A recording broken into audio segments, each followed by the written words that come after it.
Hi! పొద్దున్నే ఏం తాగుతుంది అని అనుకుంటున్నారా? ఈ రెసిపీ కాడవండి. మీకు ఎవరికైనా తెలుసుంటే కామెంట్ చేయండి. ప్రాసెస్ అయితే చూసేద్దాం. స్టవ్ పైన ఒక గిన్నె పెట్టి 100 గ్రామ్స్ బెల్లము, కొంచెం నెయ్యి యాడ్ చేసి బెల్లం అంతా మెల్ట్ అయ్యి ఈ కన్సిస్టెన్సీలో రావాలన్నమాట. ఇంకో స్టవ్ పైన చిన్న గ్లాస్ వాటర్ని ఇలా బాయిలింగ్ అవుతున్నప్పుడు ఈ బెల్లం పాకంలో ఆ వాటర్ని దీంట్లో పోసేసుకోవాలన్నమాట. పోసేసుకొని ఒక్కసారి కలిపి మన స్టార్ ఐటమ్ కాడా మసాలా వేసుకోవాలన్నమాట.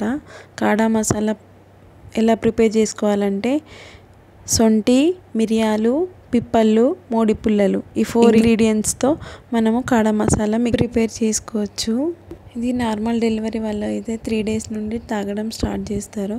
అదే C-section వల్ల అయితే 1 month నుండి తాగడం స్టార్ట్ చేస్తారు. ఇది నార్మల్గా పీరియడ్స్ టైంలో జలుబు అయినప్పుడు కూడా మనం ప్రిపేర్ చేసుకొని తాగొచ్చు.